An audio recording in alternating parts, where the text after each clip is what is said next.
former acting DHS Secretary Chad Wolf, former FBI agent, Fox News contributor Nicole Parker, Fox News contributor Paul Mauro. Nicole, start with you. What I see is very clear. I see somebody not listening to law enforcement, backing up, accelerating right into an ICE agent. What do you see? What I see is a vehicle being used as a deadly force weapon. And that, in my opinion, based on my training, deadly force is justified. Let me make something very clear. No law enforcement officer, and particularly federal agent, wants to have to deploy and utilize their firearm in the line of duty. When you are doing that, you know that you have no other choice and that you are literally defending your life or the life of others. And it's very important for the viewers to understand that, for instance, the DOJ deadly force policy says that you believe that your life or a life of another person, the subject is posing an imminent danger of death or serious physical injury to yourself, to another officer, or to others. And again, the deadly force policy is very particular. We are trained on it like over and over and over, Sean. That's one of the things that's emblazoned in my mind. That's the one thing, every single operation, you review the deadly force policy prior to executing any sort of operation.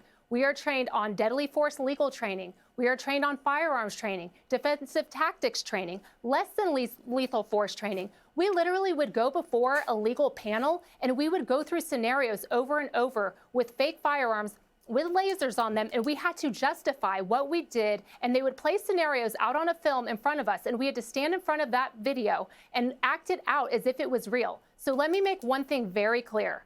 These agents are very highly trained. It is not your first option to have to use deadly force, but when there is a vehicle coming at you and it is being used as a weapon, deadly force is justified. And they're going to be looking at the totality of the circumstance. It is very easy for a politician to get out there and say, that was wrong, that was not justified.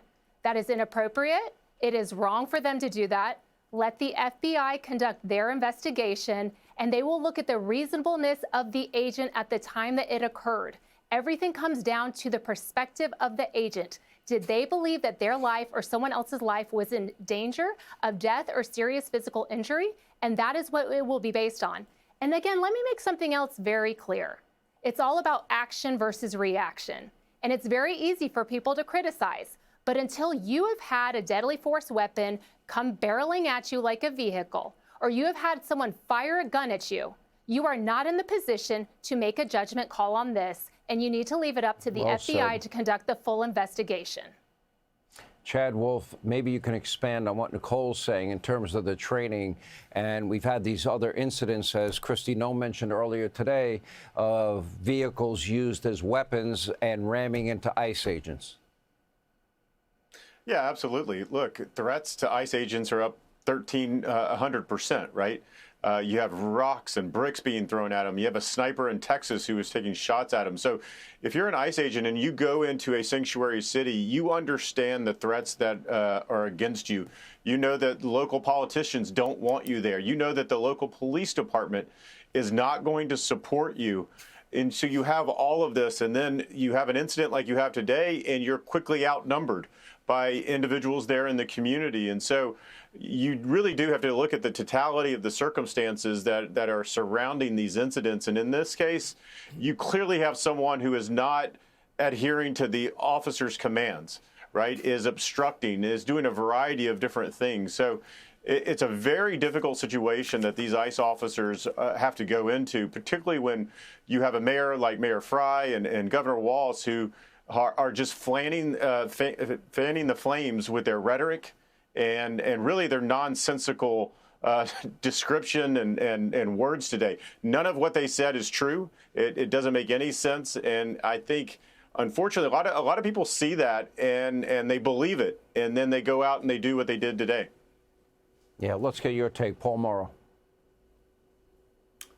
Well, obviously, the totality of the circumstances applies here. We don't know some of what went on during the entire day. According to the reporting, this person who was the victim of the shooting was apparently harassing and impeding ICE all day. Well, that's a federal crime, and look at it in context. If she has, in fact, been doing that, now she's blocking their forward progress when they're actually trying to leave. You know, it's ironic. They want everybody out. They want ICE and all the feds out of their neighborhoods. Well, here they are trying to leave, and she's blocking them. And in that context, when they tell her, get out of the car, she then backs up and accelerates forward. And social media can parse Towards this an agent. as finely as they want. Towards an agent. And the thing is, you can freeze frame it. You can go forward a frame. Oh, here she seems to turn to the right. The bottom line is that agent had about a quarter of a second to make a decision. And when he made that decision, that car was accelerating towards him. And as far as the leaders in that neighborhood go, in that city, in that state, how many times in the past have any of them done anything to try to dial the rhetoric down? Have any of them ever said just this simple statement, stop attacking ICE? Had they done that, they'd have a lot more credibility now. Paul Mauro, thank you. Nicole Parker, thank you. Chad Wolf, thank you. Hey, Sean Hannity here. Hey, click here to subscribe to Fox News YouTube page and catch our hottest interviews and most compelling analysis. You will not get it anywhere else.